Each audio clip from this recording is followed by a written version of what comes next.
हाँ तो बच्चों 10th स्टैंडर्ड के अंदर एक टॉपिक है, हमारा पहला ही लेसन है रियल नंबर्स। रियल नंबर्स के बारे में थोड़ा हम जानेंगे और जानने के बाद हम थोड़ा आगे बढ़ते हैं टॉपिक वाइज, फिर स्टेप बाय स्टेप आपको सिखाएंगे मैथ के अंदर कि हम टॉपिक्स क्या हैं। उन टॉपिक्स को हम डीपली फॉर्म में जानेंगे और सीखेंगे, प्रैक्टिस करेंगे, अभ्यास करेंगे ताकि हम एग्जाम के अंदर अच्छे से अच्छा परफॉर्म कर सकें। देखिए हमारे पास इस टाइम पर देखिए रियल नंबर है। सबसे पहले तो ये जानो कि रियल नंबर होते क्या है। देखिए कोई भी नंबर है, चाहे वो रैशनल नंबर है चाहे वो इरेशनल नंबर है, ये सभी रियल नंबर्स कैटेगरी में आते हैं, राइट। और वो नंबर जिसको हम एक नंबर लाइन पर आराम से प्लॉट कर सकते हैं, रिप्रेजेंट कर सकते हैं, उस नंबर को हम रियल नंबर कहते हैं। अब किस नंबर को हम एक नंबर लाइन पर प्लॉट नहीं कर सकते, रिप्रेजेंट नहीं कर सकते, वो होता है इमेजिनरी नंबर, यानी काल्पनिक नंबर होता है। काल्पनिक नंबर की सिर्फ हम कल्पना कर सकते हैं, उस नंबर को हम एक नंबर लाइन में प्लॉट नहीं कर सकते, इसीलिए वो नंबर क्या कहलाएगा, इमेजिनरी नंबर कहलाएगा। लेकिन इमेजिनरी नंबर का इस्तेमाल क्लास 11 से स्टार्ट होता है। कॉम्प्लेक्स नंबर के अंदर एक टॉपिक है कॉम्प्लेक्स नंबर्स, ठीक है। कॉम्प्लेक्स नंबर के अंदर इमेजिनरी नंबर का इस्तेमाल किया गया है। वहां पर प्रयोग जो है रियल नंबर का भी किया गया है, लेकिन फिलहाल इमेजिनरी नंबर का भी यहाँ पे इस्तेमाल किया गया है। लेकिन इमेजिनरी नंबर जो होता है उसको हम आयोटा से रिप्रेजेंट करते हैं। लेकिन फिलहाल बात करते हैं हम किसकी, 10th स्टैंडर्ड की। 11th स्टैंडर्ड के बच्चों के लिए हम उस टॉपिक पर बातें करेंगे, लेकिन फिलहाल बात चल रही है किसकी, 10th स्टैंडर्ड के बच्चों के लिए बात चल रही है इस टाइम। रियल नंबर यानी कि रैशनल नंबर हो चाहे वो इरेशनल नंबर हो, वो सभी का कॉम्बिनेशन क्या कहलाएगा, एक रियल नंबर कहलाएगा। तो फिलहाल बात है हमारी, देखिए 10th स्टैंडर्ड के अंदर ये टॉपिक है छोटा सा हमारा, इक्विलेटरल डिवीजन लेमा या इक्विलेटरल डिवीजन एल्गोरिदम। ये दोनों बातें एक ही हैं फिलहाल। ये होता है a is equal to B Q plus R, लेकिन समझने की हम कोशिश करेंगे कि इसमें a क्या होता है। देखिए जब हम किसी भी नंबर को किसी भी नंबर से डिवाइड करते हैं, डिवाइड करने पर हमें जो डिवाइड के कंपोनेंट होते हैं ना, एक तो होता है हमारा जिससे हम डिवाइड करते हैं उसे बोलते हैं डिवाइजर, जिस नंबर में हम डिवाइड करते हैं उसको बोलते हैं हम डिविडेंड, और जो रिजल्ट मिलता है हमको, राइट, उसे बोलते हैं कोशेंट, और जो नीचे आता है उसे होता है रिमाइंडर, जो बचा हुआ पार्ट होता है। और रिमाइंडर जो होता है हमेशा कोशेंट से छोटा होता है, राइट। तो हम देखिए एग्जाम्पल के माध्यम से सीखते हैं। यहाँ पे एक छोटा सा एग्जाम्पल लेते हैं, फिर हम सीखने का प्रयास करेंगे। मान लीजिए हमारे पास 19 है, 19 को हम डिवाइड करते हैं 3 से। 3 से डिवाइड करने पर 3 का टेबल जो है will goes into 19 only 6 times. 3 6 are 18, 6 लिखेंगे इस जगह पर, 18 यहां पर आ जाएगा। अब 19 में से 18 माइनस करेंगे, कितना मिल जाएगा आपको, 1 मिल जाएगा, ठीक है। अब देखो ये जो 3 है हमारे से डिवाइड किया है हमने, इसको बोलते हैं हम divisor, DIVISOR, divide, this is divisor, this is quotient, QUOTIENT, quotient, and this is remainder, और ये होता है हमारा डिविडेंड।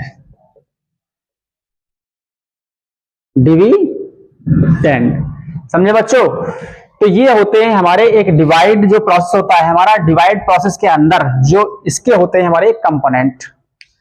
तो इसी का यहां पर इसके अंदर इक्विलेटरल डिवीजन लेमा एल्गोरिथम जो है हमारे पास, इसी का बेस यहां पर प्रयोग किया गया है, इस्तेमाल किया गया है। इसको हम समझते हैं थोड़ा सा, राइट। इसका इस्तेमाल दो नंबर्स के बीच जो HCF होता है उसके फाइंड करने में भी किया जाता है, वो दिखाएंगे आपको हम एग्जाम्पल दे करके। देखिए फिलहाल बात ये आती है, दिस इज ये जो होता है, देखो इस टाइम पर ये होता है डिविडेंड। डिविडेंड यानी कि जिस डिवाइजर से डिविडेंड में डिवाइड किया जाता है, तो ये होता है डिविडेंड, राइट। जैसे हमने अभी लिया था एग्जाम्पल में क्या था कि हमने 3 से डिवाइड किया 19 में। जब 3 से 19 में डिवाइड किया गया, राइट, तो कोशेंट आया 6 और रिमाइंडर मिला कितना, 1 मिला। देखो अगर मैं इसी चीज को इसे वाले फॉर्मूले पर या इक्विलेटरल डिवीजन एल्गोरिथम जो होता है इसी पर रख करके प्रूफ करने का प्रयास करता हूं और आपको दिखाता हूं, इस तरह शो कराता हूं कि किस तरीके से देखो इसको हमने इंप्लीमेंट किया है यहां पर, या प्रूफ करेंगे हम। प्रूफ करने पर आप सब बच्चों के अंदर एक कॉन्फिडेंस आएगा, ठीक है। तो देखिए अब हम जरा यहां पर चेक करते हैं इसको। 19 as a dividend, right, B as a quotient 6, right, और sorry, b as a divisor, b as a divisor और q as a quotient plus r as a remainder. ये 1 मिल गया आपको। और यहां चेक करेंगे, देखो आप, रिमाइंडर यानी 1 जो है हमारा वो लेस देन है किससे, 3 से, जिससे डिवाइड करते हैं आप, और ग्रेटर देन इक्वल टू 0। तो 1 जो है हमारा 0 से बड़ा भी हो सकता है और बराबर। इट मींस 1 यानी रिमाइंडर, रिमाइंडर हमारा 1 से बड़ा भी हो सकता है, 1 भी हो सकता है, यानी 0 भी हो सकता है, 0 से बड़ा भी हो सकता है, कोई भी नंबर रिमाइंडर, राइट। तो देखो अगर हम इसको सॉल्व करते हैं पोर्शन को, तो हमें 19 मिलेगा। 3 6 18 और 1 ऐड किया, कितना आ गया बच्चों, 19। तो 19 इजिकल टू 9 मिलता है हमको। लेकिन वो कब, देखो यहां पर हमने डिवाइड वाला प्रोसेस अपनाया। डिवाइड वाले प्रोसेस को अपनाने के बाद इक्विलेट्स डिवीजन एल्गोरिदम जो है हमारे पास, इसमें हमने वैल्यूज को पुट करा। पुट करने पर हमको दोनों साइड क्या मिलती है, इक्वल मिलती है। तो ये हमारे पास एक प्रूफ आ गया कि हाँ इस तरीके से इसका हम प्रूफ कर सकते हैं, राइट, एक कॉन्फिडेंस बिगेट्स करने के लिए। तो फिलहाल इसको रफ करता हूं मैं। अब देखो यहां पर ये पार्ट होते हैं ना, इसके नाम लिखता हूं मैं। देखो ए जो होता है वो होता है डिविडेंड, और बी को मैंने बताया था जस्ट आपको अभी, बी होता है डिवाइजर, जिससे हम डिवाइड करते हैं, राइट। और ये होता है कोशेंट, QUOTIENT, ये होता है कोशेंट। और आर होता है हमारा रिमाइंडर, आर होता है, दिस इज रिमाइंडर। तो remainder, quotient, divisor and dividend, ये चीजें होती हैं। इन सब के कॉम्बिनेशन से मिलता है आपको एक इक्विलेट्स डिवीजन एल्गोरिदम। ये एक प्रकार का रूल होता है। इसका उपयोग जो है ना केवल आपकी छोटी क्लास के अंदर, आपकी जो आगामी क्लासेस होती हैं उनके अंदर भी इस्तेमाल होता है। चाहे आप BSc कर रहे हैं वहां भी इसका इस्तेमाल किया गया है। नंबर थ्योरी के अंदर इसका उपयोग किया गया, गेम थ्योरी के अंदर भी इस्तेमाल है, छोटा मोटा इस्तेमाल है। लेकिन फिलहाल जो है इक्विलेट्स साहब ने हमको ये फॉर्मूला दिया था, इसका हम प्रयोग लगातार करते रहेंगे, राइट। तो अब हम देखिए, मान लीजिए कि हमारे पास ये इक्विलेट्स डिवीजन एल्गोरिदम है। Bye the help of it हम आराम से किसी भी नंबर का HCF फाइंड कर सकते हैं, by the help of Euclid's division algorithm. किस प्रकार, अभी दिखाएंगे। देखो हम अभी HCF कैसे फाइंड करेंगे, हम HCF हम किस तरीके से इसका फाइंड करेंगे।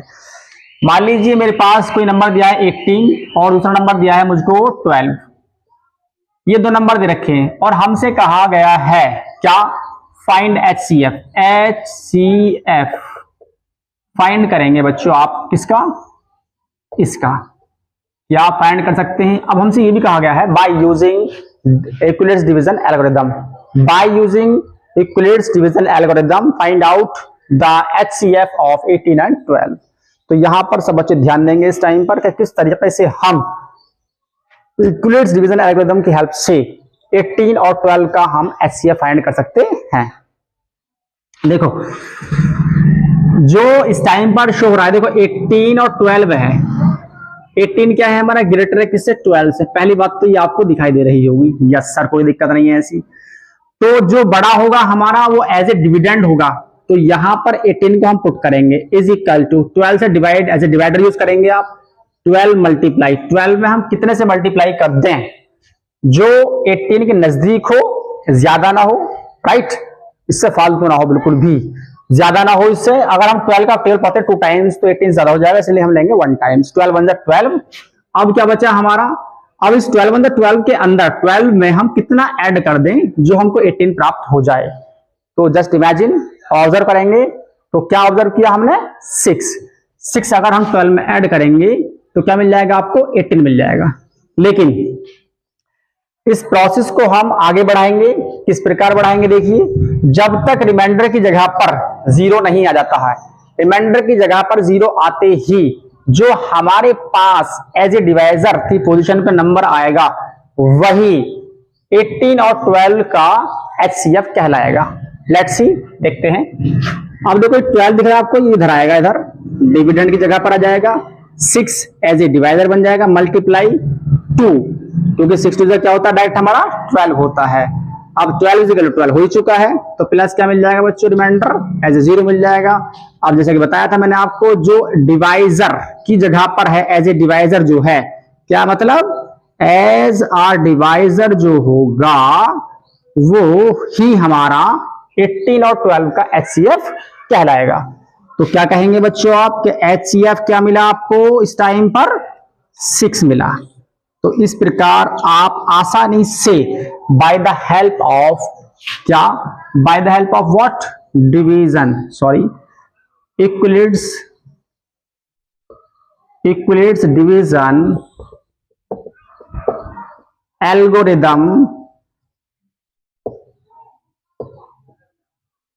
के माध्यम से किन्हीं भी नंबर्स का HCF फाइंड कर सकते हैं।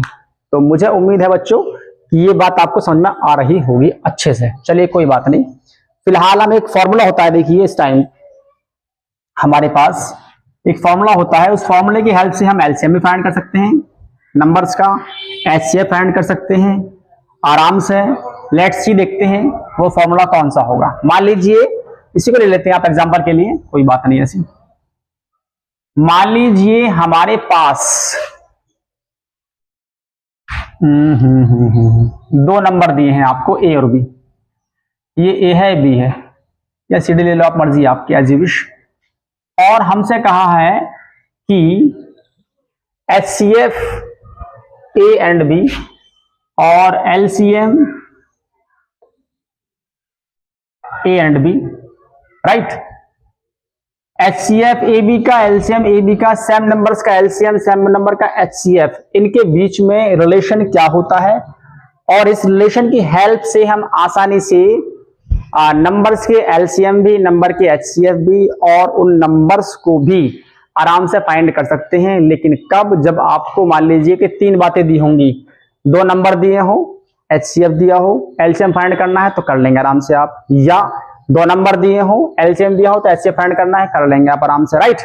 एक नंबर दिया हो, राइट, LCM भी दिया हो, HCF भी दिया हो, सेकंड नंबर फाइंड करना तो कर लेंगे आराम से आप। लेकिन वो फॉर्मूला है क्या, इसके बारे में आप सुन लीजिए पहले। देखिए ये होता है हमारे पास, देखो फॉर्मूला LCM इसका AB का मल्टीप्लाई प्रोडक्ट, यानी प्रोडक्ट HCF इसका AB का। अब दो नंबर दे रखे हैं आपको, इनका प्रोडक्ट इज इक्वल टू में आ जाएगा। तो ये होता है हमारा एक फॉर्मूला, LCM किसका, of AB and HCF of AB is equal to A cross B। तो इस तरह ये रिलेशन होता है हमारा इनके बीच में। तो इस रिलेशन से हम आराम से HCF फाइंड कर सकते हैं या LCM भी फाइंड कर सकते हैं। लेकिन कब, जब आपको ये टेक्निक या दी होगी, तरीका दिया होगा आप करने के लिए। चलिए लेट्स सी देखते हैं। मान लो हमें दे रखा है HCF किसका बच्चों, HCF दिया है हमें 12 और 18 का। क्या मिल गया था बच्चों आपको, 6। हमसे कहा जाए कि सर आप LCM फाइंड कर दीजिए इसका, तो हम झटाक से कह देंगे आपसे बेटा कि LCM is equal to 12, 18 is equal to जो होगा प्रोडक्ट ऑफ टू नंबर्स जो आपको दे रखे हैं, मल्टीप्लाई इतना 12 multiply 18 divide by HCF of 12 and 18, कितना मिल जाएगा आपको, 6। अब देखो यहां पर 6 से डिवाइड हो जाएगा आराम से 12 भी, कितनी बार, 2 बार। तो क्या मिल जाएगा आपको, 2 मल्टीप्लाई 18 इज इक्वल टू 36। 36 हमारा LCM आ जाएगा इसका 12 और 18 का। अब LCM होता क्या है और HCF होता क्या है, सुन लीजिए। HCF किन्हीं दो नंबर्स का वो होता है, उस HCF से, जिन नंबर्स का आप HCF फाइंड कर रहे हैं, उस HCF से वो दो नंबर्स आराम से डिवाइड हो जाते हैं, राइट। वो दो नंबर्स आराम से डिवाइड हो जाते हैं, जिन दो नंबर्स का वो HCF है, वो HCF कहलाएगा। यानी HCF जो दो नंबर हो, चाहे 3 नंबर्स का HCF होगा, तो उन सबको आराम से डिवाइड कर देगा, ठीक है, वो HCF कहलाएगा। जैसे मान लो 12 और 18 आपके पास, 12 और 18 का HCF 6 है, 6 से हमारा 12 भी और 18 दोनों डिवाइड हो जाएंगे आराम से, ठीक है। सो हम कह सकते हैं by the help of HCF you can divide 1 और 2 और मोर नंबर्स जिनका आपने HCF ऐड किया है। और LCM में क्या हो जाएगा, देखो LCM में ये हो जाएगा, दो नंबर जो दो नंबर आपके पास दिए हैं ना, देखो ये रहे, इन दो नंबर से हमारा LCM डिवाइड हो जाएगा। इसका जस्ट उल्टा होता है। तो 12 से डिवाइड हो जाएगा 36 हमारा, और 18 से हो जाएगा। यानी LCM से एलसीएम उन दो नंबर से आराम से डिवाइड हो सकता है जिनका आपने एचसीएफ फाइंड किया है, वही एचसीएफ कहलाएगा, राइट। तो मुझे उम्मीद है बच्चों कि ये छोटी सी इंफॉर्मेशन मैंने आपको दी है। ये चैप्टर फर्स्ट होता है क्लास 10th का, ये 10th स्टैंडर्ड का चैप्टर है क्लास फर्स्ट का, रियल नंबर्स। ये टॉपिक उसी का है।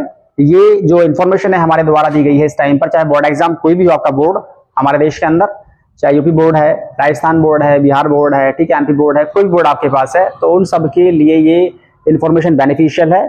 और इसके अलावा सीबीएसई बोर्ड, आईसीएसई बोर्ड जो हमारे पास है देश के अंदर चल रहे हैं इस टाइम पर, उन सभी बोर्ड्स के लिए भी ये इंफॉर्मेशन बच्चों के लिए इंपॉर्टेंट है। अगर ये इंफॉर्मेशन आप सभी बच्चों को समझ में आई हो तो हमारे चैनल को आप फॉलो कर लें। दैट्स वाई जो आने वाली इंफॉर्मेशन है इस चैप्टर में, जो बाकी बातें रह गई हैं वो चीज, वो टॉपिक, और इसके अलावा जो आगे आने वाले आगामी टॉपिक हैं हमारे, उनको भी हम डिस्कस करेंगे डीप फॉर्म में विद और एग्जांपल्स। और एग्जाम्पल जो होंगे वो इजी वे में होंगे ताकि बच्चों को सीखने में समझने में कोई दिक्कत ना आए। Thank you very much.